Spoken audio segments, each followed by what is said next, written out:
Lights out, we're underway. It's Motorsport Republica podcast. Hold in, boys.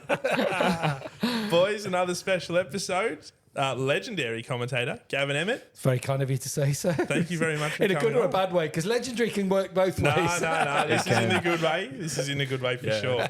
It's a little bit surreal because I've been hearing your voice since I was probably 5 years old, and now you're in front of us, and it's weird. It's almost weird. So it's very exciting to have you on. No, it's nice to be here. Good to see you, lads. Yep. Looking forward to a good weekend here. Good weather, hopefully. Fingers crossed. I mean, after last year, I think anything's a bonus, isn't it? Yeah, that's right. If we get 2 days out of it, we'll be sweet on that one. So I think it might rain on Friday, but who knows? It's funny, the riders we're talking to aren't worried about the race. They're worried about practice one. All they want is some laps on this track. Like, it is interesting. Yeah, well, it's going to be. It's a tough place. It's a tough time of year, as you guys know. You're from the area, and to come here this time of year, it can be beautiful. But it can also be the worst of the worst, right. you know? Yeah. As we found last year. Well, we're here Superbike weekend in February, and it's just lush. Oh, Like, pristine. It's glorious. I've been here testing. I used to come here when they used to do the testing at the start of the year. I'll never forget standing at the hay shed and watching Ruben Schau stack it right in front of me during testing in the right-hander at the hay shed. And it was absolutely glorious conditions. It is a shame we don't come, but we all know why.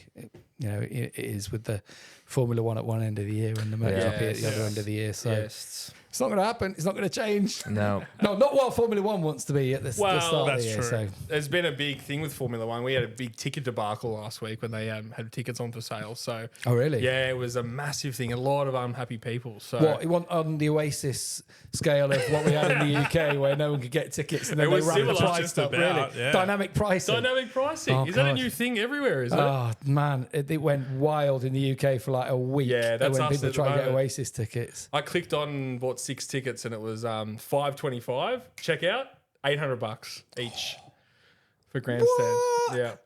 Yeah. That's it. That's how it is these days. And like Formula One is such a popular sport, and I think MotoGP is going to start changing into that direction with Liberty Media coming aboard. Well, we'll see. Yeah, we'll see if that all gets ratified, because it still hasn't. They did say at the end of the year, but we'll see. They were confident enough that it's going to go through. Yep.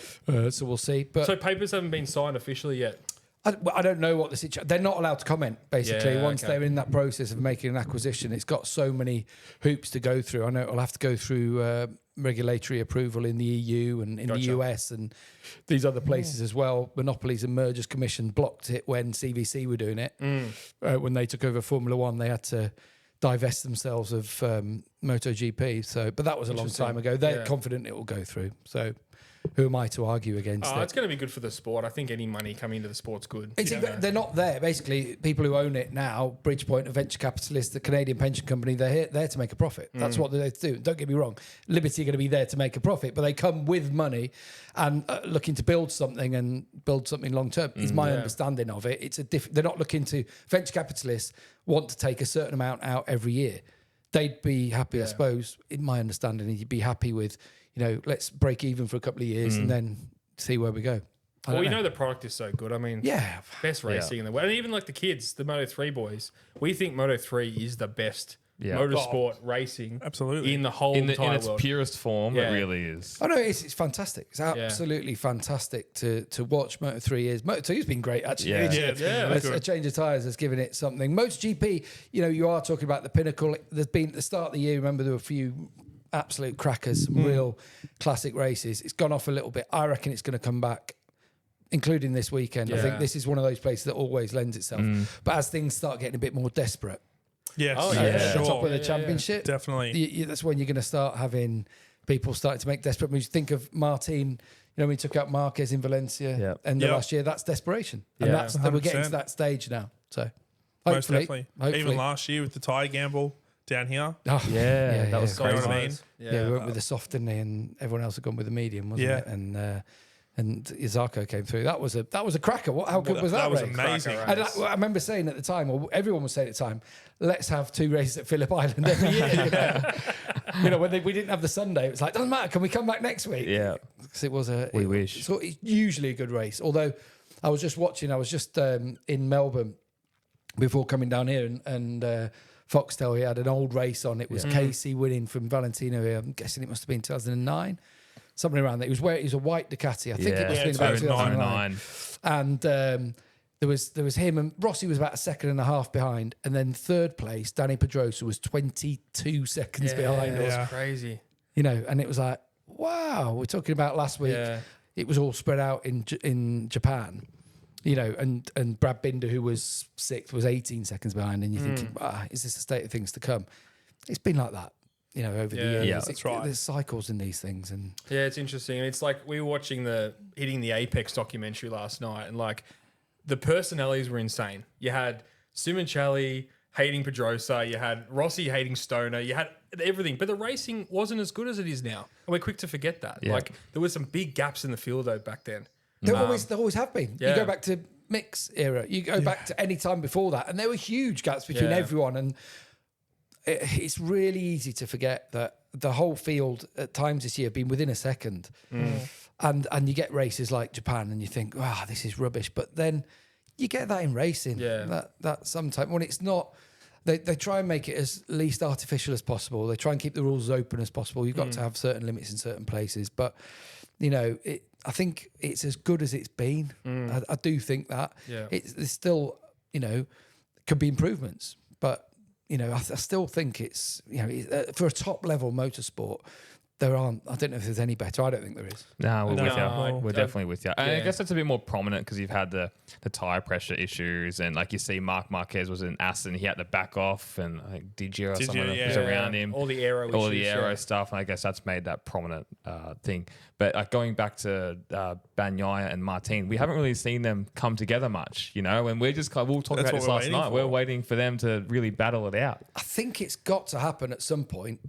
It didn't really happen last year, though, did it? No, not really. Never really got a head-to-head, and that you find that sometimes. That I think one weekend it'll be Martin's, and one weekend it'll be Pecco's go, but I do genuinely, I'm of the belief that with Pecco behind, especially, desperation stakes will kick in at some point. I've got the feeling that someone's going to have to show a wheel, show a bit of leg, show a bit of.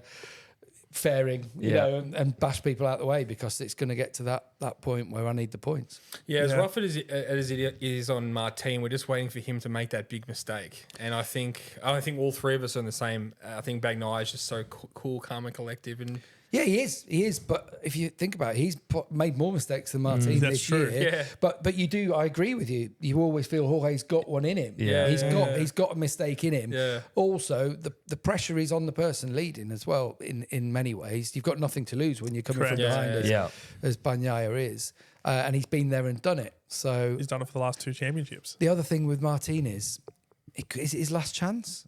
Who knows what's going to happen? Well, that's another big question, isn't it? Where Aprilia are. So that'll be ticking around in his head as well. It's a lot of pressure. I've got a bike to develop next year, so this could be my one thing. And I think also you speak to anybody in the paddock, there'll be a lot of people who won't admit it, a lot of people who don't admit it, but there is no way. I said it as soon as Jorge said he's going to Aprilia. That's him signed his championship away because there's no way Ducati will let the championship go to Aprilia, as in the number one player. Imagine. There's no way. I just can't see it. And I've spoken to people in other manufacturers who would say, if it was our manufacturer, I'm telling you, things will be happening underhand. No one would admit it. No one would ever say it. And, you know, they're still giving parts out. They're still doing all the right things, saying all the right things. But you cannot tell me that this project that cost them 50 million, 100 million, whatever it cost them, you can't put a price on what it's cost to develop to get to this stage of MotoGP.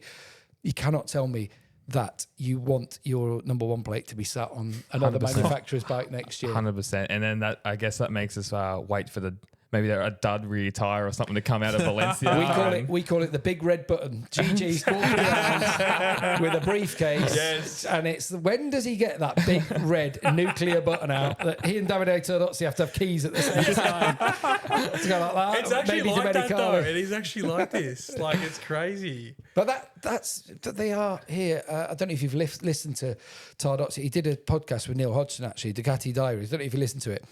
And what came through on that is they will stop at nothing to win.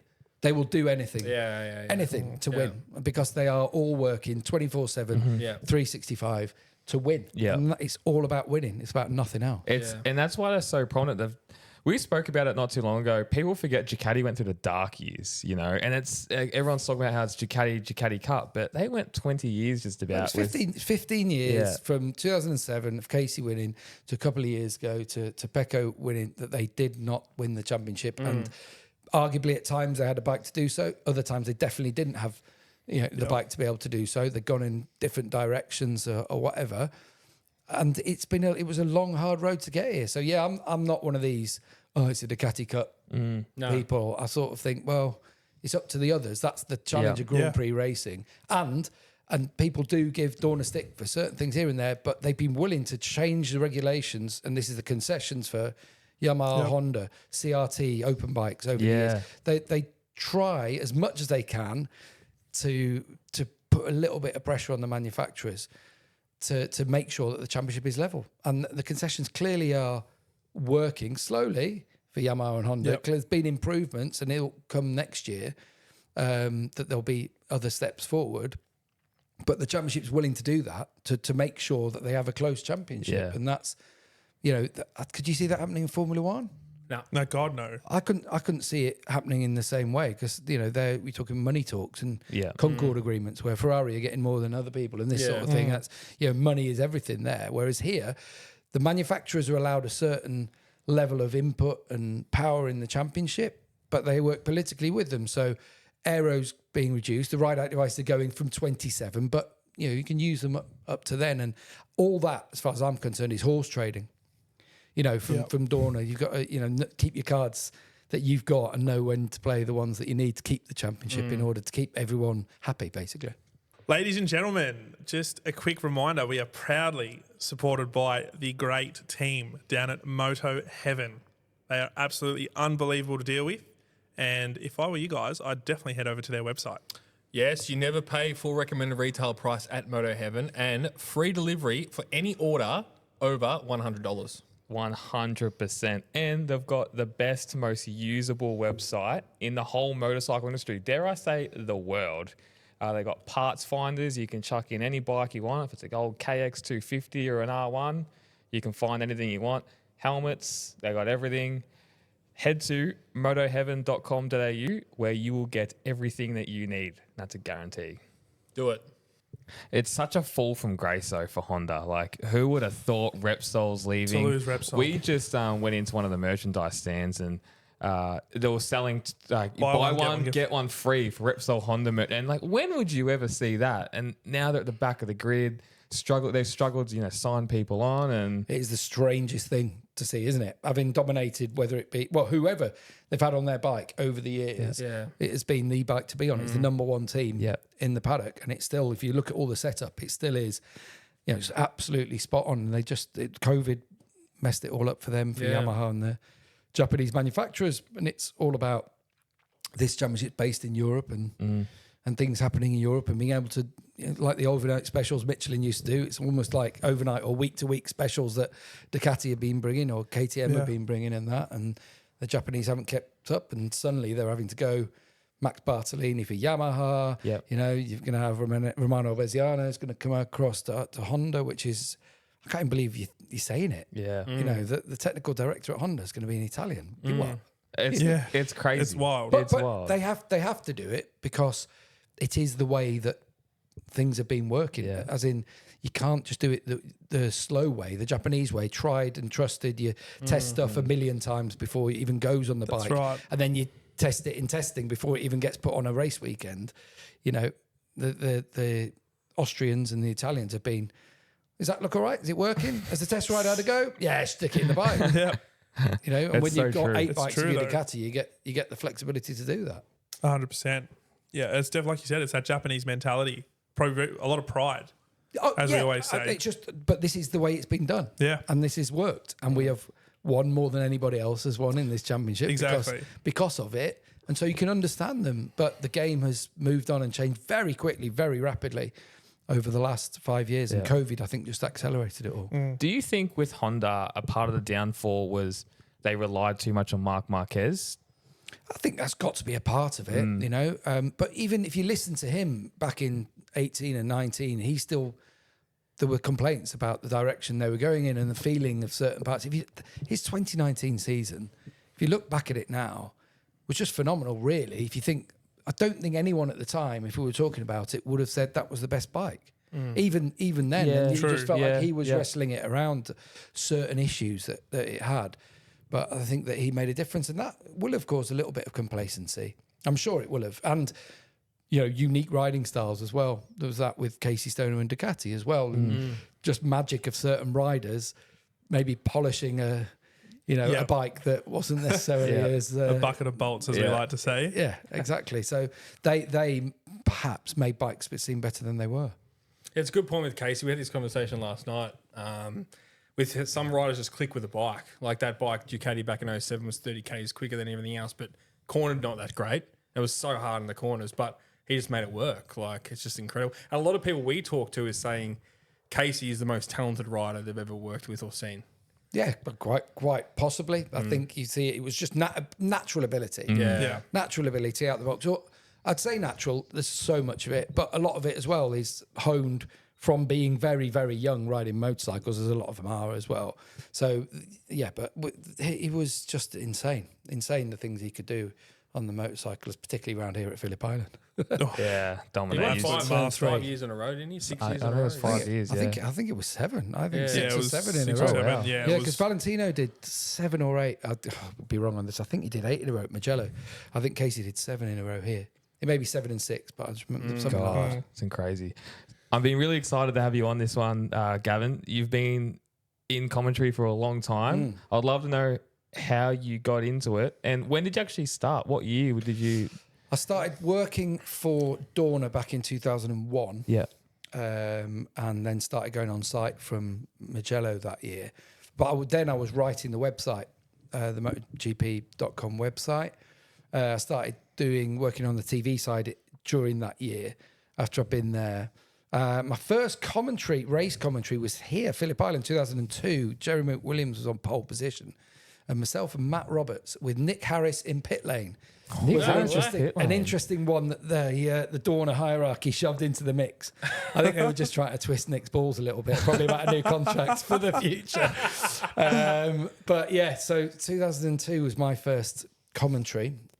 Yeah, so since then I've been doing it. I got into it through Matt Roberts. Actually, me and him, we were friends from university. We both spoke a lot of languages, and they needed someone to edit the MotoGP website translate from loads of languages, speak to riders in lots of different languages as well. So that was how I got into it, really. Yeah, and I'd always wanted to be, from a little kid, I wanted to be a commentator. Never thought it was going to happen. Yeah, you dream of these things, and then, ended up doing a little bit of everything through Dorna. Worked in communications for them for a while, for 3 years. That's when I laid off for 1 year, 2006, I think. I did a little bit of commentary in there.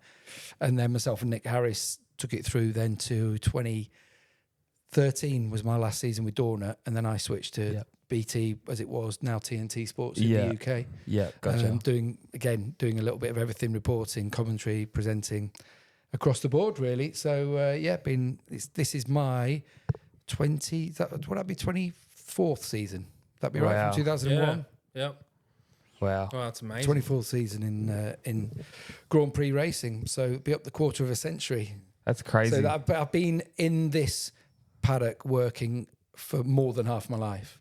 So you would have seen so many changes over the years. Yeah, I've seen it grow massively. It was already, when I got in 2001, it was, MotoGP, the concept had been announced, they were calling it MotoGP.com, it was 2002 was on the horizon. We knew it was coming, knew it was happening, and more people joining. I was one of them who joined at the time. They had a little bit of a lull because 2001 was the old Twin Towers, and there was a bit of not a credit crisis. That was obviously later down the line, but there was a bit of a lull, wasn't there, in business at that time, and they laid a few people off.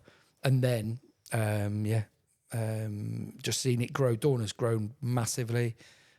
What a time to start as well, Rossi. Yeah, coming through. For his first 500, as in first winning championship. Obviously, he'd won through the year before.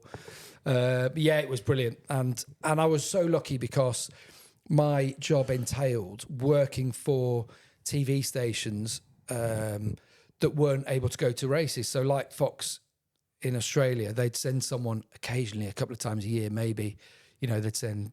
I can't remember who it was at the time. It might have been Darryl Beattie Oh, or Barry Sheen, or they'd send someone over. I remember seeing him at Donington. Might have been that year. But my job was for the TVs who didn't turn up. I'd go and do all the interviews. Yep. So for the French riders, I'd do it for French TV. For the just the TVs that weren't on site, so the Hungarians, the Finns. I remember get to know all these young kids. It was Gabor Tomashi or Mika Kallio when they were kids, when they were first coming into the championship, and I got to speak to them at the end of the day. It's a bit like what Jack Appleyard will be doing now in a role for Dorna, and just going around and speaking to everyone all the time, and it was good fun, and it was obviously. You had a lot more access. It was a lot more open. There was a lot less PR people acting like bodyguards and getting in the way from being able to speak to people. And it was a really cool time to be involved in it. That's awesome. Golden years like that 09 season, 10 season. Is that what you count as your golden time? I find that's when I sort of like got obsessed with MotoGP. Right. And I think it was yourself, Nick Harris, commentary. Like that for me was like, I was hooked, like. It's insane. I think a lot of people would say the last few years are golden years for MotoGP, but it's interesting. That's when I first started getting into it, and I think you're probably from an earlier age, James. And I got into it at an earlier age, but I actually think personally the golden years was the Marc Marquez kind of Dovey years. Yeah. This because of the racing was so You've good. got to think 2016. How many winners did you have in that season? Was it 9 or something ridiculous? That was a fantastic season. 2006 for me. Is the one that always stands out as one of the great seasons. Nicky Hayden winning the championship at the end. It had so many twists and turns. Like Nicky won the championship winning 2 races. Yeah. And it was just an incredible season to be involved in. But again, a lot of people will hark back to the 90s. Whatever you grow up in, exactly. This is your golden era. The one that you mentioned it earlier about. You look at the racing and actually, was it as good as it is now? And generally it wasn't. Generally, if you look back, there's people who say, "Oh, I remember, the Aggo days," but I've heard people say, "I remember the Aggo days; they were rubbish." He was lapping everyone apart from the person in second, and he was a minute behind, Yeah. And so, but they were incredible sportsmen in their own right, and that's where MotoGP or Grand Prix 500s in its day was the pinnacle of two-wheel sport. Yeah. It was the one that you wanted to win, whichever championship you're in the world, the place that you'd always have wanted to be. There was a period where World Superbikes in the 90s in Britain in particular, people looked at that and thought, I want to be Carl Fogarty, I want to be top in World Superbikes. And it had a really good run then after Foggy and obviously Troy Bayliss and everyone, and it challenged, and they were trying to make it, like MotoGP, but still, I think deep down people wanted to see Foggy in Grand Prix racing. I know he did a few bits here and there in it, but it never happened, and so, but still the pinnacle has always been Grand Prix. And so that's the one everyone wants to, the trophy they all want on their mantelpiece. Yeah, we always talk about the Superbikes and MotoGP, and as you just said, there's a lot of names over the years. Like we talk about Toprak. He would be a star in MotoGP, and like that would be a commentator's dream. I'm assuming as well if he came over. I'm convinced he'd be superb. And how great would it be to have another nationality involved? Have someone like that. I'm all for getting people in from different nationalities. I just think it's good for the championship. I know merit is important, and people have to be there on merit. I'm all for that. I do agree, but also when you've got 11 Spanish riders in a championship, I think that. The championship loses a little bit of luster in some way, 100%. But they are all there on merit. You can't tell me one person who isn't there and doesn't deserve to be there. Well, it's like I think there are people Alonso, that sometimes people stay around longer than when they should because they're Spanish or whatever. But I think also it's it is hard for them to get in. Anyway, long and short, I'd love to see Toprak in MotoGP. Absolutely, I agree with you. And there's been people over the years. I'd love to have seen Johnny Ray in MotoGP. Yeah, that's another big one we always talk about. I'd love to have seen Johnny. Because he had that wild card and he finished 5th. Like that's, And everyone always tells me he had a bad time when he replaced Casey. He replaced Casey for 2 rounds. Right, there was one in Misano, I remember, and was it in Estoril? I can't remember. I think it was Estoril. There were 2 races anyway, and he acquitted himself really bloody well. Like he did. Bear in mind, he's jumping on a different bike, different tyres, a different race weekend in the thick end. If you put now, can you imagine that Toprak went and did MotoGP for a weekend and finish top 10. You'd be shocked. Everyone Yeah, would be you would. saying, "Oh my god!" Yeah. But because he was on the Repsol, like when Johnny did it, everyone was like, should have been doing better. I don't think he should have. I That's thought a he did. crazy I think he thing did to heaps say. of Super, Yeah. I think So he much did confidence. superb. You need so much confidence in the bike, the tires, like. Because I And think in yourself. Batista wild card and did. He was injured, wasn't he? Yeah, he was injured. Yeah. But he was him. in the paddock before. Yeah. Yeah. Yeah, but he did have an idea about tyres and that. Yeah. But still, we did expect more from Bautista when he did it, but Yeah. he did have his shoulder problem. Yeah. But yeah, over the years there are people that I'd love to see. But look, Johnny Ray, for example, or Carl Fogarty or Top Rack, they are brilliant racers, and they are of a level that is better than riders in MotoGP. I've no doubt about Yeah. that. 100%. But I'm sure they'd have loved to have had a go in MotoGP. I'm sure they'd love to have been given a proper go. And I know Johnny never really got offered the ride that you want to be on. He got offered second tier. Yeah. Yeah, And I that's think right. it might have been the case with Top Rack. It might have been you have 1 year when it was a satellite Yamaha and then possibly go on to factory. And he just thinks, why do I want to would I risk? leave? I might have a first year, it doesn't quite work. And then he I'm done. And then I'm, whereas I'm making more than enough doing what I'm doing in World Superbike. And being competitive. I'm really competitive, winning yeah. races and winning championships. Well, Don't- we forget about don't how much money matters. Like we talk about that on the pod. Like a lot of people we speak to. That was the biggest thing we figured Well, out. I like think. it's like, why aren't you going here? Why aren't you going here? Well, I'm getting Quadraro is getting paid $12 million at Yamaha. Well, of course you're going to stay. You got a family to feed. It's crazy. We use it quite a lot. Neil Hodgson, who I commentate with, Yeah. he has this phrase called stock value, and he hates himself for saying it, but he says it all the time. And he goes, because ultimately this is a rider's career, and it's a Yeah. short career, and it can be over tomorrow. And so if you are in a line to make 4 times as much money for doing something, then it's got to play a role in what you're going to do. It has to. And who would blame that person? 100%. We have it a lot in football, in soccer in the UK, where I'm a fan of Leeds United, right? And fans will get annoyed because someone will move to another club when they're earning twice as much money. Oh, they should do it for the shirt. They should do it. If I, as a commentator, was offered 4 times as much to come and commentate for Foxtel in Australia, do you know what I'd be doing? I'd be up in sticks and, doing that course, because yeah. I'm looking after my family and everyone's just doing the same. Yeah. It's And a job at the end of the day. Their like, careers yeah. are short. Yeah. Valentino Rossi might have gone on till 42 or outlier. whatever, but in general, It's 10 years usually. 10 years is your career. exactly, Yeah. and you've done it. You've done it. Yeah. A lot of them are starting now were starting at 16. A lot of these at the top now are starting at 15, Mark Marquez and co. And they can be done. Look at Bradley Smith lost his MotoGP ride when he was 27 or something. And then so hasn't had a top ride. He's been in Moto E, he's done the odd thing here and there. And you think, that can't be right, can it? That you can't tell me he's washed up.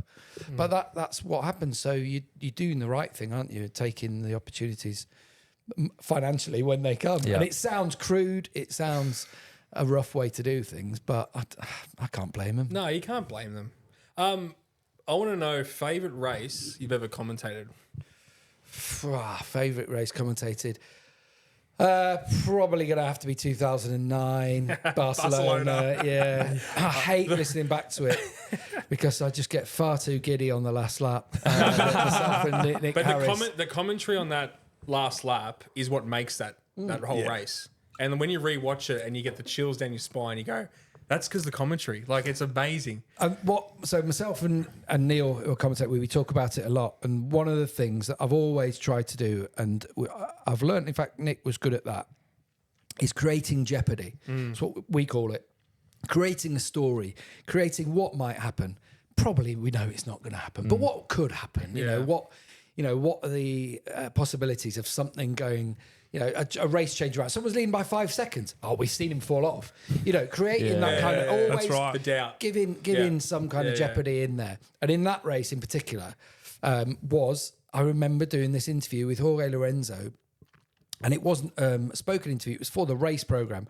So if you've got the race program from that race weekend, right, it will say about turn 10, 11 coming round. Yep. So 11, then 12, 13, 14. In that race program is the interview I'd done with Jorge Lorenzo, where it says, if you get through this corner, you're all right. your home and host, pretty much. So famous. And in my commentary, I talk about that because I'm like, genuinely, he said this to me, that it's done. But we all felt that there was, it was never over until it's over in this kind of situation. And then Valentino did what he did. And so, it's one of those which people love the race. We did a thing on TNT, which was when COVID was on, the race of all time, and that was the one that was picked. As I think it's all everyone's race. memory. It's just and the circumstances that goes behind that and their personalities. Yeah, and absolutely. That's right. It's everything that goes. The wall with down the garage, everything that was going on between them, the tires, they're using different tires at one point, all these sorts of things. It was magical. You know, and obviously in the end that led to Valentino's championship that year, and the rest, as they say, is history. But I genuinely hate listening to it. I hate listening because it gets played a lot. It gets played a lot on our stuff when we're talking about when we go to Barcelona, for example, and I just hear my voice, lose my voice in the final corner, and it's like, oh God, it's so iconic. When the commentators are like out of breath at the end, that's when you know it's like elite. Yeah, that's it. That'll just goes back. That'll go down in history forever. Like you're gonna hear it forever. I'm sorry, but you are. The last year's race here was pretty good. I seem to remember with Johan Zarco, that was one of those where nothing's going to happen. He's out in front, but he's got a soft tyre. Again, it's about the jeopardy, and then suddenly you're thinking, oh my God, it is actually happening. And wait, it's Johan Zarco who's going to take his teammate in the championship battle. And wait, Johan Zarco's never won a race, all these things. Yeah. And so that was one of those, actually, all things coming together. Stars aligning. There's a lot of luck involved, definitely. But as I say, one of our things is let's create jeopardy. Let's make sure that there is a reason for someone to watch. Let's give people, if it's not a great race like Japan last week, let's give someone a reason to watch this. What might happen? What could happen? What are we watching? Is it a changing of the tides? Or, trying to tell the story around the actual race itself rather than, people say to us a lot, talk about what's on screen. It's like, you can see what's on screen. Let's talk about the story behind it or what might happen. Yeah, I find that coverage with MotoGP, they don't show a lot of the back markers battles. And like I find you have no control over what you see on the vision. No, absolutely nothing. Apart from a few snide comments here and there saying, we really would like to be seeing the battle that's further back. And I do understand it, though. I will say from a director's point of view, and I mean, I do speak a lot to the directors, the TV directors, Enrique, who does it now, Sergio did it before. And I'd speak to them and they'll say, we messed up on this. They're just humans trying to tell the story themselves. And I know people get really annoyed with them flicking back to their pits and showing it. But if you watch the race without those moments, without Julian Marquez biting his nails or without, someone's girlfriend like Demizia freaking out. It misses a story, and the reason they're doing that is storytelling. They're not there. They're not going back there to break up. They want to show the action all the time. They absolutely do want to do that. But it's so that you can tell the tension, and you can't tell tension. You never see a rider's face. You don't see their emotions. You see them on the faces of the people in the pits, in the garages. So I completely understand it. And when you're on about those battles at the back, I completely get it, but then if something happens to the guys who are out front, they'll get ridiculed for not showing that. You get ridiculed for not showing that moment. So you've got to be telling the story of the race itself, which is obviously who's going to win it. And I think there was one earlier this year where they missed the rider crossing the line. I can't remember who it was, and they got pilloried for it because there was a battle going on for second. And it's like, well, you're damned if you do and you're damned if you don't. I sort of do have sympathy for them with, they've got 50 feeds coming in, whether it be from the 25 track cameras, heli cameras, all the RF cameras that are down pit lane. They've got onboards as well. They've got so many feeds that they're trying to tell this story corner by corner. That I do have sympathy with them. But there are times myself where I'm hoping that directors listening, knowing they're not, especially not listening to, they might be listening to Matt Burt and Lewis Sotheby or something, but they won't be listening to us.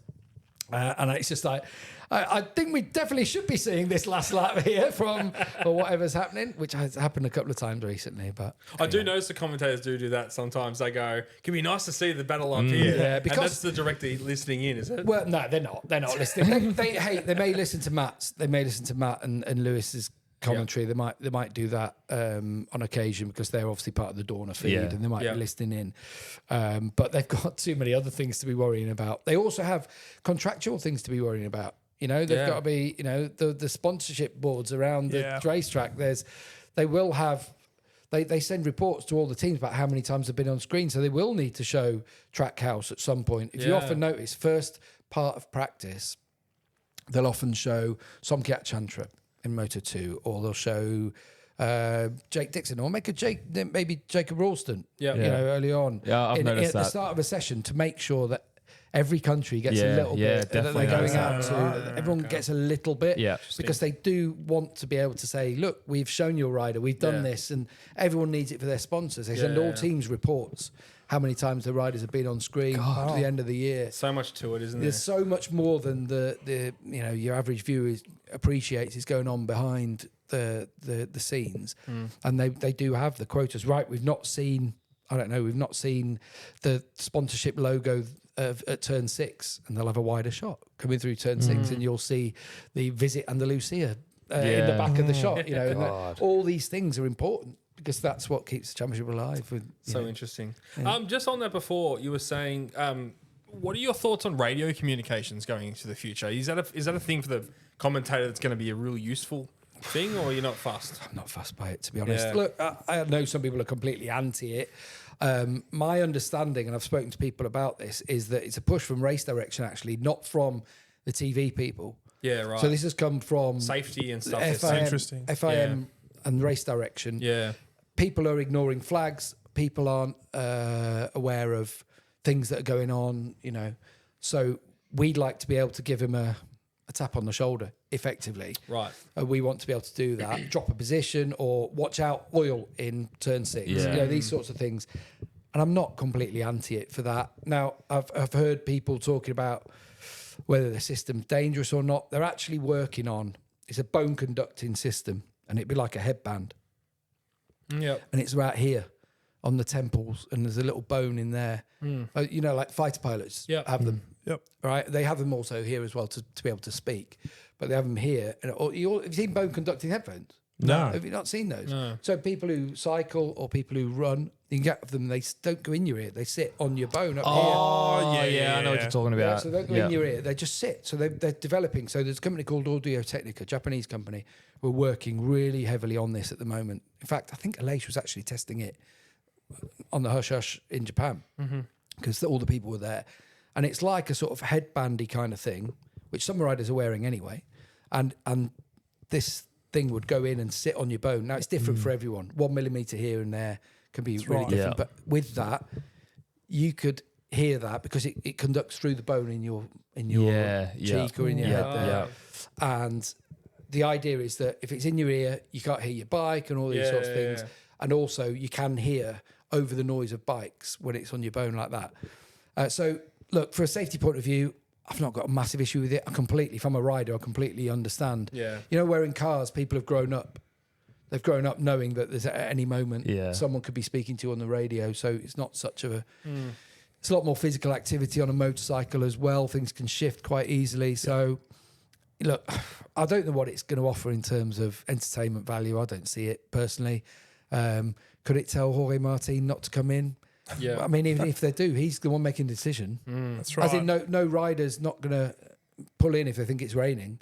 The team say, "Oh, stay out," and he's like, "What are you on about? It's absolutely pissing it down at the back of the racetrack." Right. You know, I know so I don't know if that would change things. I don't know.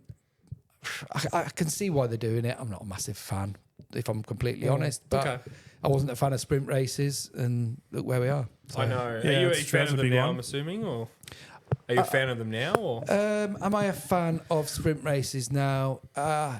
I'm still a purist at heart. I still think I don't like the fact that we've got a grid. Like, we've noticed it a lot this year, whether it be Pecco Bagnaia way down the order or Marc Marquez way down the order.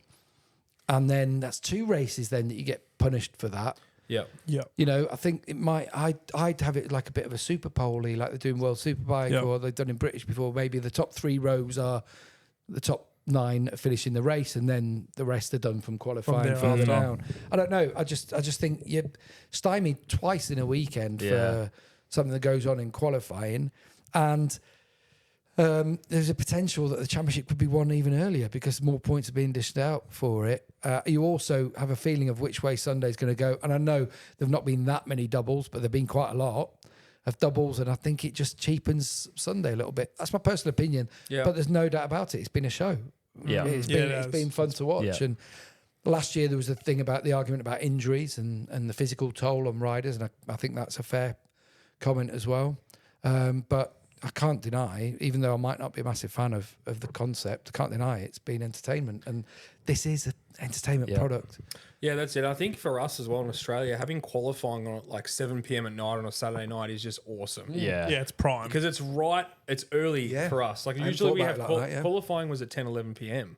Now the sprint race is. But, you can choose to watch the sprint race the next morning if you want to. It does work for Australia, though. We actually say we've got the best time zone for European MotoGP. Because Moto3 starts at 7 p.m. on a Sunday night. And then GP starts at 10. I know. Japan was on at like 6 o'clock at night. It was weird. And we're like, I don't like this. Yeah, we like it at night. It's so funny. I'd rather the missus be in a bed, not annoying me. That's the thing. Obviously, in Europe, the concept is on a Sunday, you and your mates all get round and you have a couple of beers in the afternoon and then it's done and dusted, So you guys obviously have it a different way. I feel for the people in America, in the US, because obviously normally in Europe, they're getting up early anyway for 8 in the morning or whatever. I suppose these ones might be all right, would they? The Asia Pacific races might be okay. It's 3 a.m. in Europe.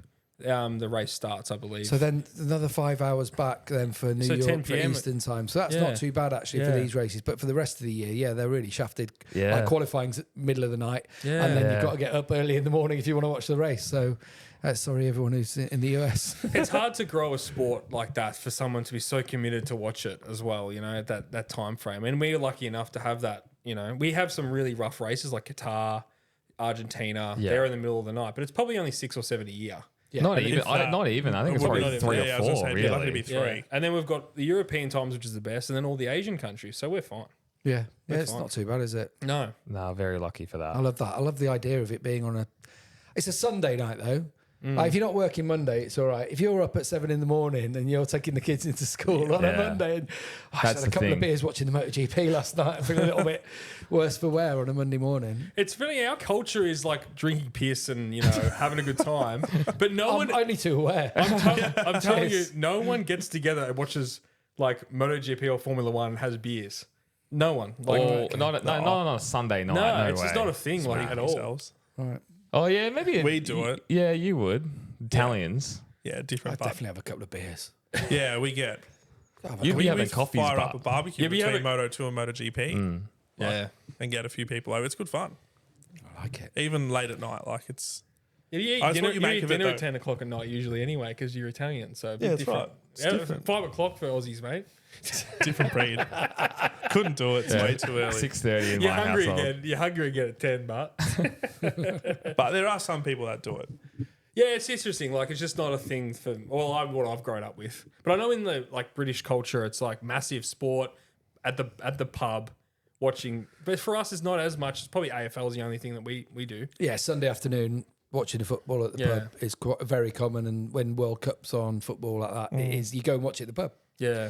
That's what you do. All your mates get together. You get a table down a pub, and we're not as patriotic as the Poms in Australia anymore. Unfortunately. Oh really? No, we've lost a lot of patriotism here. I can't believe that. I know it's unbelievable. Everyone's against each other, and it's a different time. Really? Okay. All right. I'll take. Not to get all down and thanks, Tom. I was looking forward to the Ashes this winter. We'll still belcher, but I won't doubt it. Standard Aussie procedure. Yeah. What's it like working with Nick Harris? Because we've grown up listening to a lot of him as well, and we've always spoken so highly of him. He's seems to be incredible. No, he's great. I learned so much off Nick over the years. He was to myself and Matt Roberts. He was a bit like I would say a father figure, but he'd hate me for saying that. I wouldn't necessarily say it, but I think we kept him young at the time as well. And just great to work with. He absolutely loved the sport, passionate about it. And you could tell that. You could tell ultimately.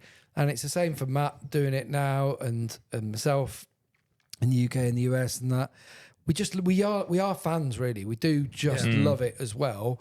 We're just embedded and we we work doing our love, and Nick's one of those who, done it for years, done his Formula One stints as well, and just absolutely married to this sport. Yeah, it was. He didn't want to really finish when he did. Really, I don't think in his heart of hearts. And I speak to him. I saw him earlier this year. Keep in touch with him whenever I can. Whenever I get down, rarely get down his way, but got down his way last year with my little one to see him. And he's a top man, great to work with. Yep. And as I say, learned a lot, particularly in the commentary arena from Nick. Yeah, definitely. It's amazing. And commentary just makes all the difference. I've spoken about it again so many times, but commentary is just, it really makes it. Yeah, commentary also, we call it Marmite. I suppose we call it Vegemite here, but you either love it or you hate it. You will get commentators, and I've got them who I don't like. I don't like listening to, don't like their styles, and other people absolutely love them. And it's part of the course. We always say like 50% will love you, 50% will hate you.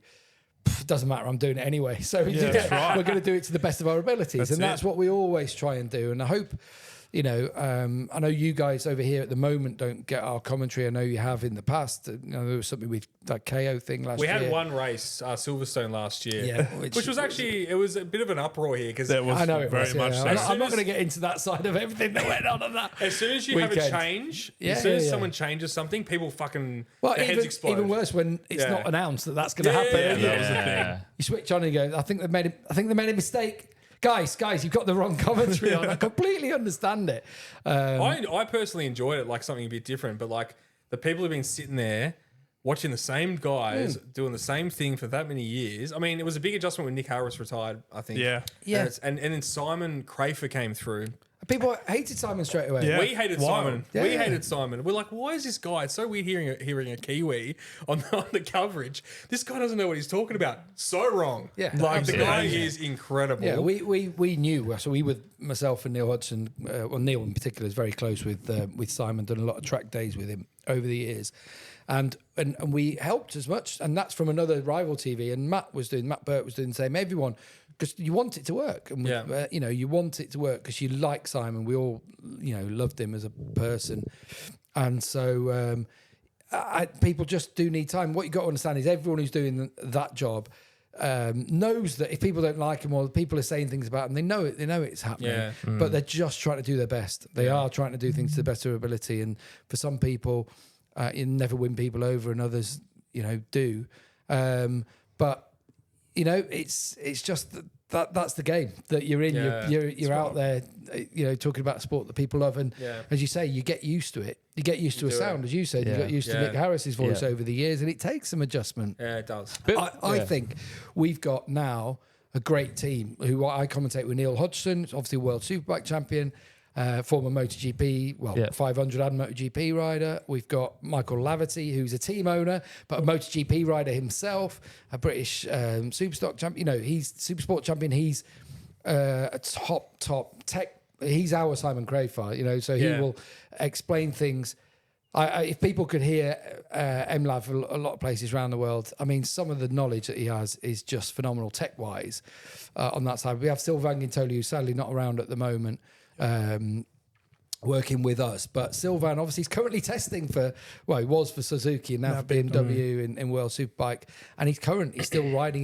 He tested the Michelin tyres, was trying to help them push on their front tyres. So we've got there 3 experts who speak so well, but they explain things in a very, very simple way. Yes. So it's quite accessible. It's accessible for the non-rider, non-racer, even though they are big tech head racers who know everything that's going on these motorcycles. And then in our team, we have Susie Perry, who's been presenting this, between World Superbike and this for, nigh on 30 years, So there's so much experience in it. But then when that happened at Silverstone last year, you're like, oh, sorry, guys, people like it. Well, some people like it in the UK, and the US and that, which we're going out there now. But these things happen. That's right. So it's funny you actually heard about that. Like, it must have been quite a big news. Well, we knew it was going out. I thought it was a mistake. No, if you notice, that weekend there was a lot more Aussie focus. Yeah. And that's because we knew we were going out. Like, we go out in the States, so we speak about Joe Roberts a bit more than we might do about other riders, because you've got to know your audience, you know. You got to know what's going on. We actually do speak about Jack Miller and Brad Binder a lot, because we don't have any Brits in MotoGP, so we talk about the English-speaking guys, because they're probably the guys that your audience can relate to that little bit more, you know. So that tends to happen. But yeah, we knew it was going out because it had happened. They could have announced it. I mean, they could have said something. No, it happened at the start of the year.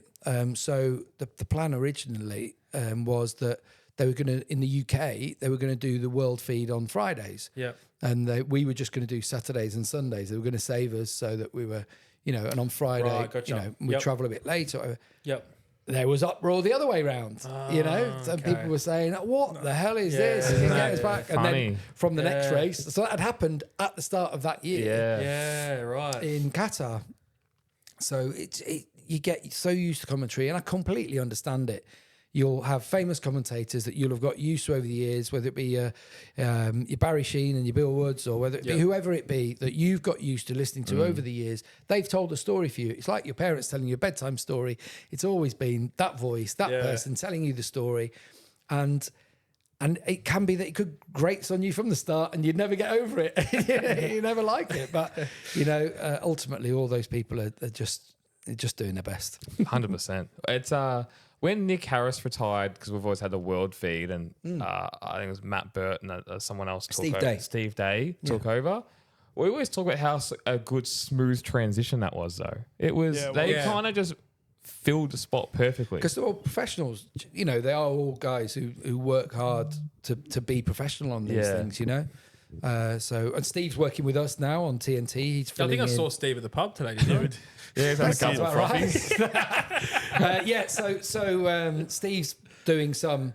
So because for the last 2 or 3 years, I've been doing every single session, pretty much every single session over race weekend. It came in because I was on these triple races, and it was like the 8th race in 9 weekends, and you're absolutely done. You can hardly speak. You sound like you've had 50 Marlboro, and you know, you've not slept, you know, because you got there and you've had these wild races and you're travelling all over. So Steve's lighting the load this year for me, which has been great to have. And Steve's a top man as well. Obviously knows his way around everything, and he's doing BSB as well. You probably heard him. The last lap of the BSB, which was pretty special, wasn't it? At the weekend. So Steve's a good guy. Matt Burt's a top man, such a good journalist, knows everything that's going on in the sport. Like nothing, goes by without him knowing what's going on. So I think you've got it good. I think you have got it good down here. There's some good people working on it. I don't know what they're going to do post Simon next year. Yeah, that's going to be interesting. Yeah, we'll see what they come up with on that one. But I know everyone they've had working on it is, they all give it the heart and soul, without a doubt. Well, it's like Formula One. I mean, I think Martin Brundle, we get that feed here. Yeah, and so that's the Sky Sports feed in the UK. And David Croft and Martin Brundle. Yeah. And he's for 30 years. Like I'm a massive Formula One fan, and like for me, that's him. Like if he's not there on the weekend, it affects my. Well, he switched. He was on the ITV coverage with James Allen, wasn't it? Yeah. And then they switched, and Sky, and then they took over and started using the Sky UK as a world feed. James Allen, very underrated commentator, actually. Yeah, I think it was good. He was good with James Allen. He was really, really good. He's still involved in a lot of stuff. He does a lot of with motorsport.com. I can't remember his involvement there, but he does a lot of the analytics stuff. He's got a few projects going on the side of stuff, and still does the odd thing here and there. But yeah, great comment, great recognisable voice as well. And he had to fill Murray Walker's shoes. I wouldn't like to have to jump in those boots. But it's like Murray Walker's another classic one. Like the less he said was better. Like it was, it's like going back to cricket. It's like Richie Benaud, which is an absolute legend. So he was the one when I was a kid. Genuinely. I've been trying to find it for ages. I used to have tapes of myself commentating as a kid. Oh yeah, and it'd be trying to be Richie Benaud, or it'd be trying to be Ted Lowe, who was like he was known as Whispering Ted Lowe because he commentated on the snooker. And it wasn't the football commentators, although there was the famous one called Barry Davis, and I can't try to remember the name of someone else. Anyway, it was always trying to emulate those people as a kid. And I used to tape myself hidden behind a sofa. I mean, you've got a right old setup here, I have to say. I used to have this tape deck where it was old school. You have to press play and record, and I had the only microphone was on the side of this thing, and I'd hold it to my mouth, and I'd be practicing commentating when I was like a little kid. That's cool. I wish I had those tapes now. I bet my mum's got them locked away somewhere. But I used to make tapes of myself, commentating on sport from behind the sofa. They're doing it from a young age. There you go. Yeah, well, I genuinely, it's what I always had wanted to do. I just never thought it was gonna happen. That's incredible. It's like going back to Richie Better. I remember that Shane Warne ball of the century, and all he said was, "He's done it." And it's gone down as like one of the best commentary. He's done it. Like that's it. But sometimes the less you say is the better. I'm very much a talker. Yeah. It's weird, right? Because different sports work in different ways. Like if I was on football, I think you'd talk a lot less because there's more stuff happening that just run of the mill. Whereas I find in motor racing, there is always something happening because it's a split second sport where things are going on. I do find that there's always, especially in MotoGP, it's a 40-minute sprint race. Yeah. I mean, a football match is 90 minutes. Your Formula One's 2 hours. Yeah. You know, MotoGP races, especially sprint races, blink and you miss it. Yeah. And so leaving big gaps actually is hard sometimes. You try to let things flow. You'll try and with an onboard, you'll try and let that flow. Yeah. Try and celebrations, let people listen and hear and enjoy it. But in hand-to-hand combat in races, it's hard. It's hard to leave those gaps. I think it's a different. Well, it's cricket. It's all about the peace and quiet and the silence and the noise of the leather on willow, and that's part of it. That's part of the enjoyment. That's true. When you're actually sat there, it's part of it's part of cricket. I have to admit, British commentators for me, I was going to say that. Yeah, for me, for motor racing, it has to be British commentator. Really? Yeah. If I listen to I've heard that actually from people in the States. I know Lee Diffie, who's an Aussie, who's gone over and been really successful in the States. IndyCars and stuff. And he does all the stuff on the IndyCar, and he does their Olympics coverage as well. He's a great lad actually. Is Lee, and. But I think the Americans felt the same. Obviously, myself and Nick did that, and we got that a lot.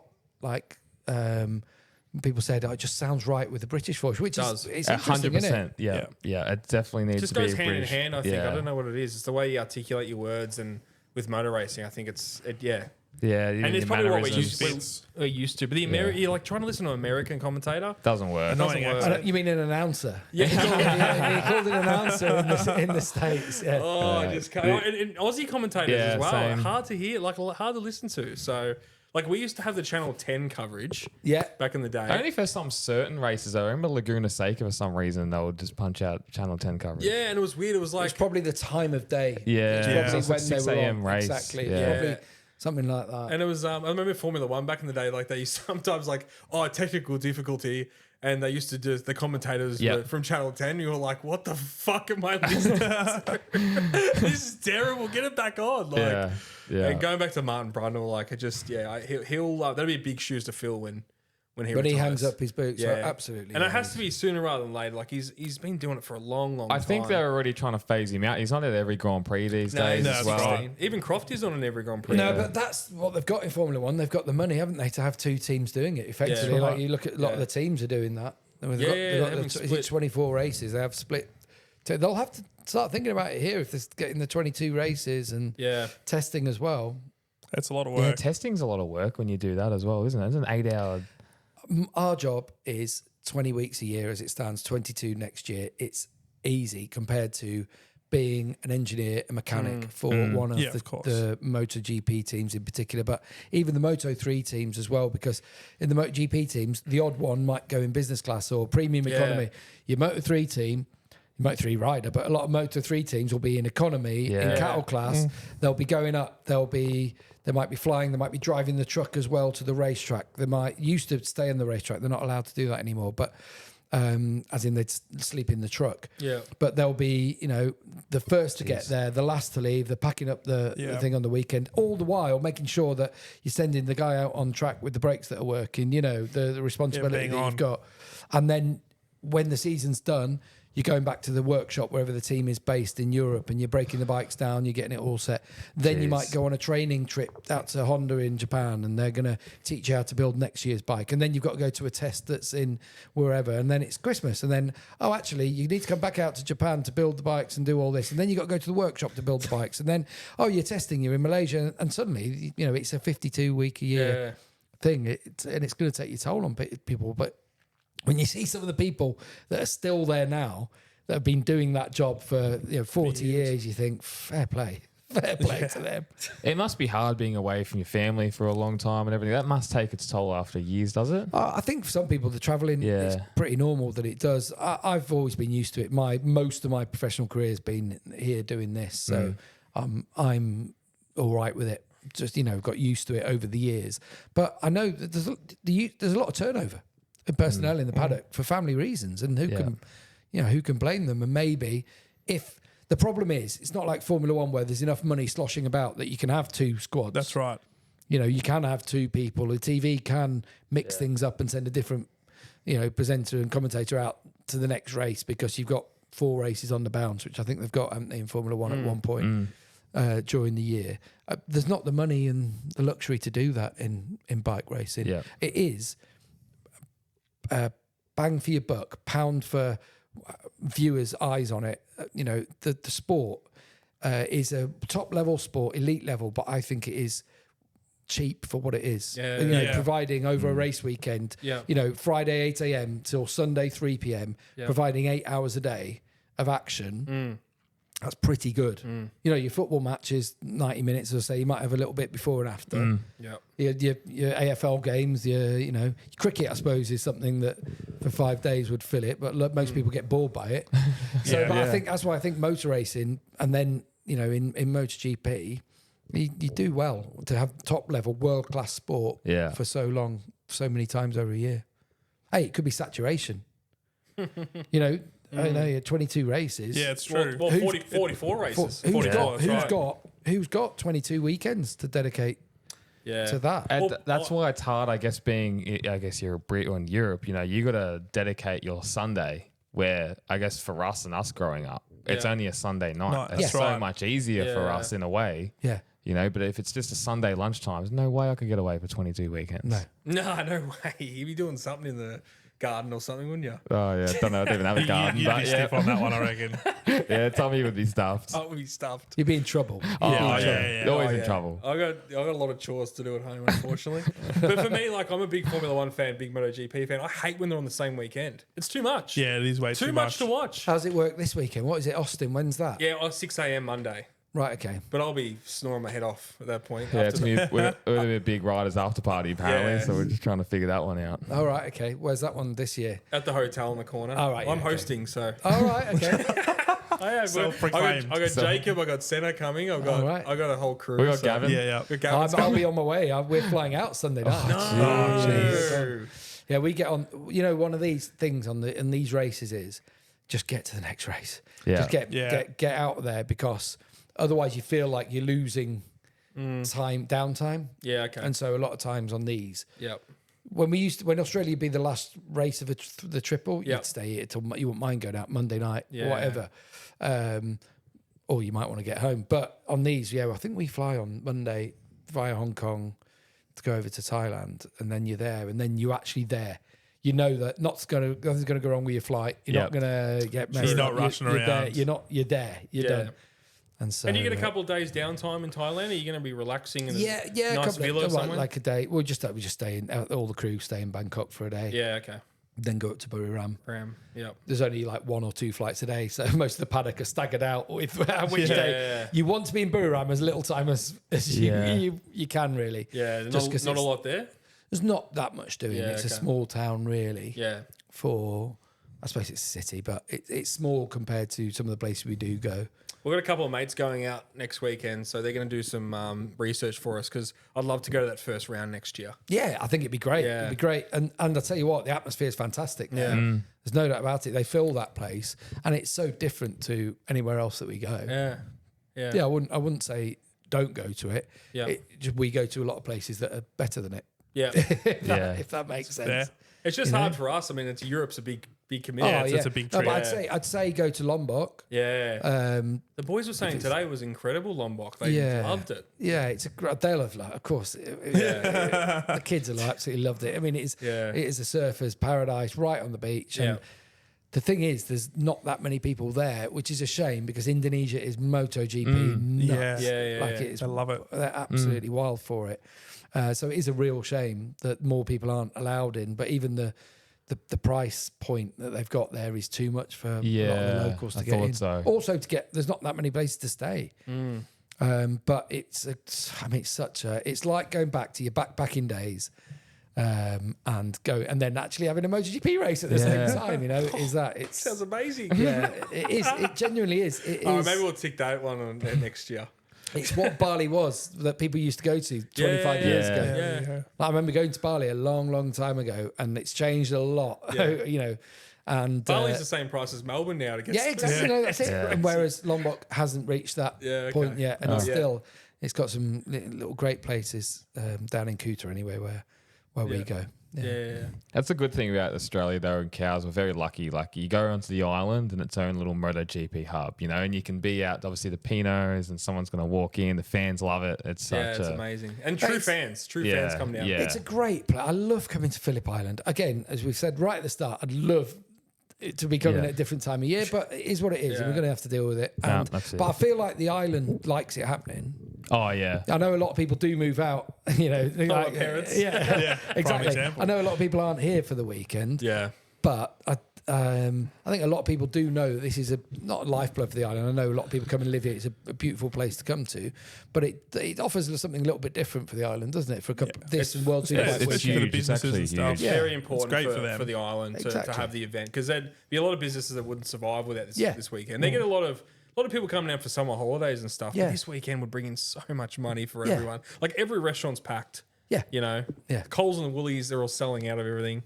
So it's good. And I've been coming here since I was, you know, a little tacker. I love it filling up for the weekend. It's the best. No, I do love it. It's one of the highlights. People ask me, what your favourite racetrack? This is my favourite racetrack. I've got like a little, someone did me it was an outline that was done on with wood of the racetrack on my wall at home. It was a beautiful little thing, because it was like, oh, what's your favourite racetrack? I was like, Phillip Island. Because there's nowhere like it. There isn't. It's a brilliant place to come to. It's a rider's track. It will provide good racing, definitely in Moto3 and Moto2, and I'm almost certain in MotoGP if Martin doesn't have the weekend like he was having last year, and then still managed to mess it up. So, Do you think there needs to be more personality in MotoGP? Because like Tom was talking about Lorenzo and Simoncelli, and we're watching, like, they used to really have war of words and press conferences could be so fiery, where everything seems to be, I guess, a little bit more, you know. Well, at the moment it's quite steady. Pecco and Jorge are not friends, but they're not, you know, sworn enemies and they don't hate each other or anything, but they're definitely not friends. And it's because there hasn't been niggle. How many people have got nice things to say about Marc Marquez? Not that many, but there's no doubt about it. This year, Marc, the show has followed him. Yeah. Love him or hate Marc Marquez, whatever you do. If you do, it's because he's in the midst of it. He's in the thick of it. 100%. And this year, he's brought that into it, definitely. And Aya's had a little bit of that as well. You know, there's always something happening around where Aya is, some part of the racetrack. I don't know. I think there are tons of really good personalities in MotoGP. I really do. And, you know, you love her. I mean, we love Dovi because he was quiet and thoughtful. And so I think, you know, ultimately unsuccessful as well, Dovi, in terms of winning the championship in MotoGP. But I think Pecco is that kind of quiet, calm, thoughtful 100%. kind of person. And Jorge's the opposite. And I think they are there. And maybe it's our fault in the media for not necessarily getting that across, what characters we do have. But I think we have got a bit of a mix of characters. But I do know what you're saying. You do want the fiery. Want the spice. There's been the odd bit here and there. I think there has been the odd little Pedro was barb trying to here and there. spice it up. Pedro's, he's the one. Well, Pedro's come in with a mission to do that. Yeah. You look at him not celebrating on the podium. There was the one, was it Misano, when Marc Marquez won, and Marc was trying to get Martin and Acosta to celebrate. Do you know when he was doing his ridiculous dancing on the podium? Yeah. And just go back and watch it. And Pedro's like, No. Pedro, if you go back, right, I just did a documentary, which I wish you could guys could all see. We did it with North One, who produced the MotoGP coverage in the UK. On Pedro, I went to his hometown. Oh, cool. That's awesome. I'm not going to recommend how you might be able to go and get a dodgy copy of it, but there are, I'm sure there's ways you can find around it. But we've shown it a couple of times this year, and hopefully at some point they'll put it on for streaming. But he basically, his aim is to mix things up. Yeah. And he's come in, and you can see it. You can see it. Now, it wasn't in the documentary, but I remember seeing interviews with him when he was in the Rookie saying that Marc Marquez was his hero.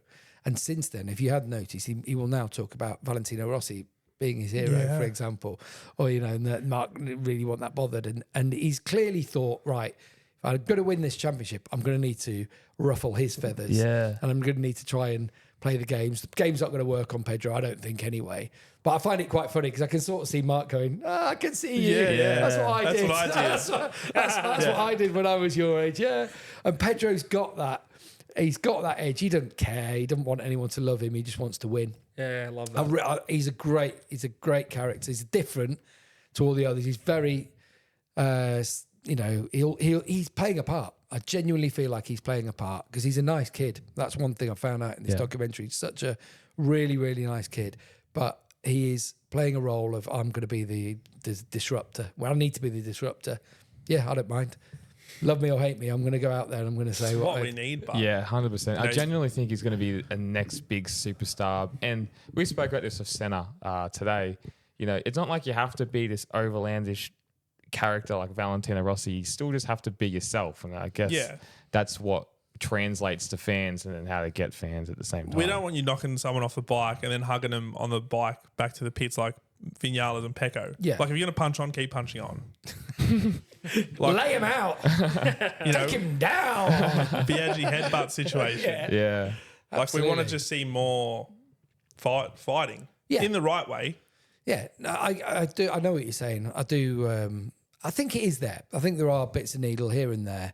But as I say, when they've started kicking lumps out of each other, when it gets to desperation stakes, when Mark is ruffling feathers next year on the factory bike, you're going to see it. You are going to see it, and long may it continue. Were you licking your chops when Marc Marquez and Valentino Rossi had that massive kind of falling out and feud? Because it really divided the sport in a way. Oh, absolutely, it did. Yeah, I don't like the tribal side of that. I'm with you. I'm a fan of the sport. Obviously, I'm neutral.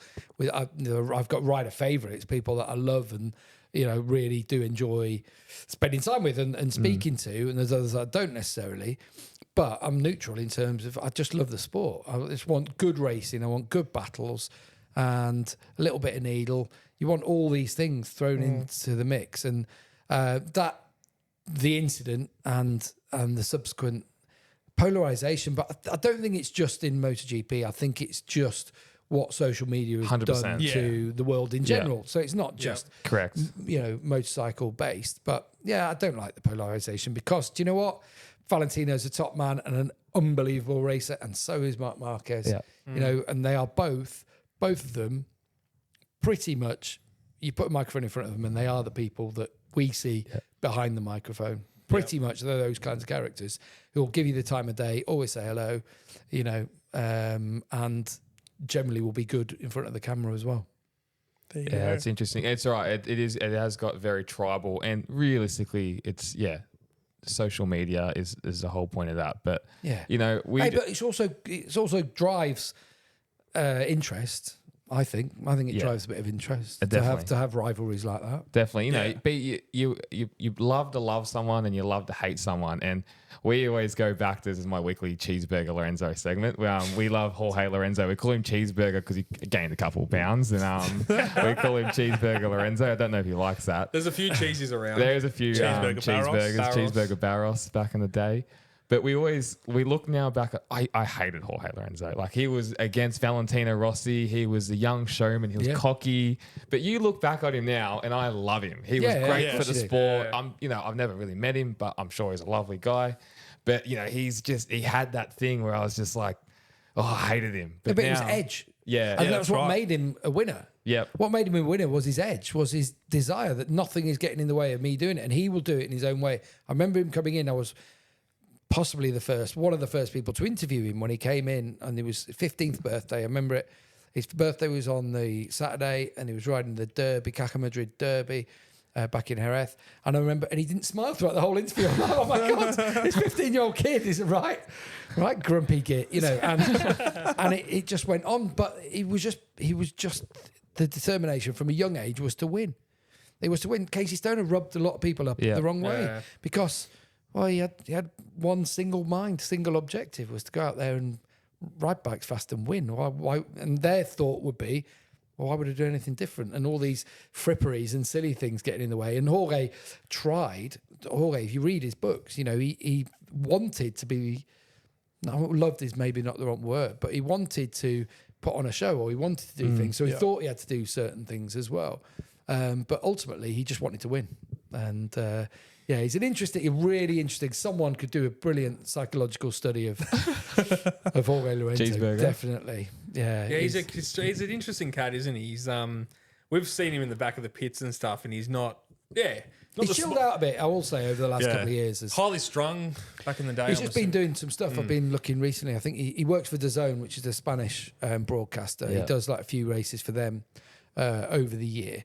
And he was saying how, there were times how he didn't necessarily enjoy it. And actually, looking back now, he realised he should have enjoyed it more. He did enjoy things sometimes in his career, but he said he looked back at times, he's like, should have enjoyed stuff more. And actually looks back, and now he says he actually misses it, and he didn't for a couple of years. So, we have to remember these kids are maturing in front of your eyes. And some of them don't necessarily mature until they've finished.